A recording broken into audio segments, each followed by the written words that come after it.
नमस्कार जय जगन्नाथ। आज 14 फेब्रुआरी शनिवार। आज दिन किसी देश और राज्य किसी गुरुत्वपूर्ण खबर रही। वीडियो को संपूर्ण देखंतु जहा द्वारा आपण संपूर्ण सूचना पाई परिबे एवं वीडियो को लाइक और सहित चैनल को सब्सक्राइब करंतु जहा द्वारा आपण एई भली लेटेस्ट न्यूज बेटे सर्वप्रथम पाई परिबे। तो आसंतु संपूर्ण खबर उपरे नजर पकेबा।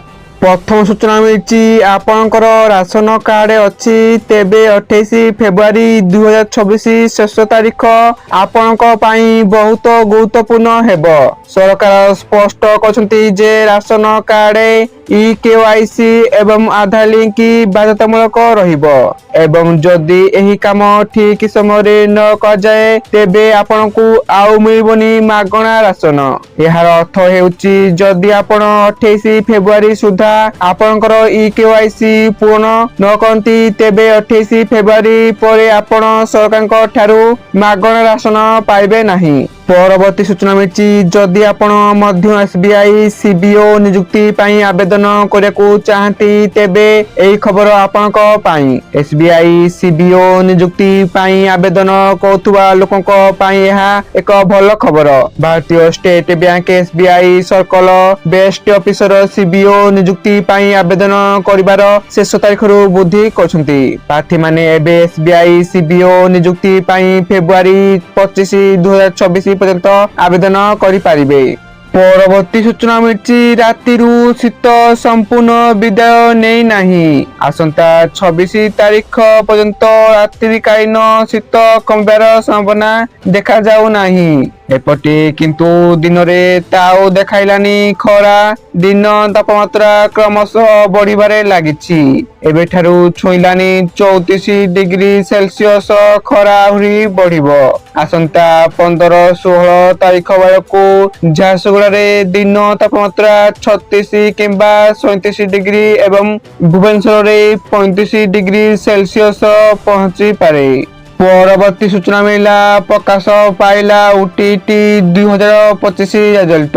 डिसेंबर 17 रे होइथिला परीक्षा चलित वर्ष मोट 68.97% परीक्षार्थी पास करछंती। पास हार पेपर 1 रे 71.16% और पेपर 2 रे 68.06% रही। मोट 1,60,420 परीक्षार्थी मध्यरु 1,06,041 उत्तीर्ण होइछंती। अपराह्न 4टा माध्यमिक शिक्षा परिषद बीएसई वेबसाइट ओटीटी रिजल्ट प्रकाश पाइछि। परवर्ती सूचना राज्यसभार सरकार अष्टम वेतन आयोग उपरे एक गुरुत्वपूर्ण सूचना प्रदान करछंती। सरकार कहछंती जे अष्टम वेतन आयोगर गठन नवेम्बर 2025 रे होई सारिछि। आयोग को एहार रिपोर्ट प्रस्तुत करबा पई 18 मास समय दिया जाय अछि। अर्थनैतिक परिस्थिति और अन्य दिग को मध्य रखी आयोग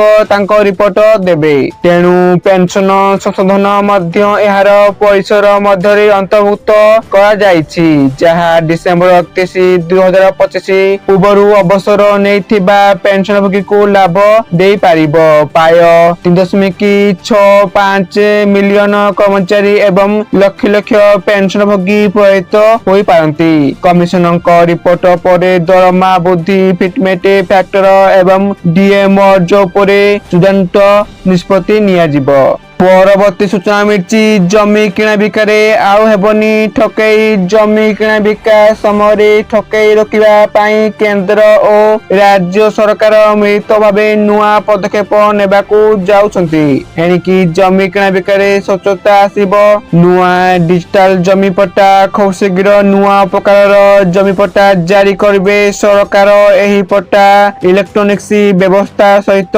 संजोग रहिबो जहाकी जमी संपर्क तथ्य को अधिक सुरक्षित करिबो एवं पट्टारे रहिबो क्यूआर कोड। नुआ जमी पट्टारे क्यूआर कोड रहिबो। एही कोड स्कैन कले जमीर संपूर्ण इतिहास मालिकाना तथ्य और पूर्व खरीदी बिक्री संबंधी सूचना मिल पारिबो। परवर्ती सूचना मिली आसिला सुना और रूपा नुआ दर। देश और राज्य रे जारी होइछि सुना और रूपार नुआ दर नजर नजर पकांतु आज ओडिशा समेत देशर प्रमुख सहर मानकरे केते रहिछि सुना और रूपा दर। आज ओडिशार राजधानी भुवनेश्वर में 22 कैरेट सुना दर 200 ग्राम प्रति 1,85,200 टंका रहिथा बेले 22 कैरेट सुना मूल्य 200 ग्राम प्रति 1,58,400 टंका रहिछि एवं भुवनेश्वर में गतकाली अपेक्षा आज दर कमिथिबा देखिବାକୁ मिलिछि एवं सेपटे भारतीय बजार में रूपा मूल्य किलो प्रति 3 लक्ष हजार रही। ओडिशा राजधानी भुवनेश्वर में रूपा मूल्य किलो प्रति 3 लक्ष टंका रही। परवर्ती सूचना मिली श्री जगन्नाथ दर्शन योजना आरंभ होइछि। विभिन्न जिलू आसबे 500 वयस्क और विधवा भक्त रहिबा और खाइबा दायित्व नेब प्रशासन।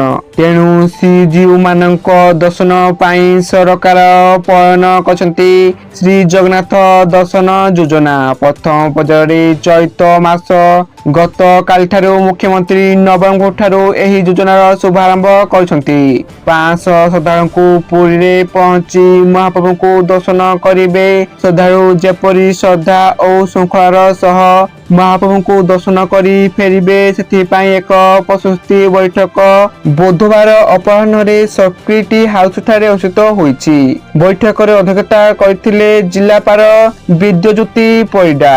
परवर्ती सूचना मिली बढ़िला महंगा भत्ता कर्मचारी खुशी खबर।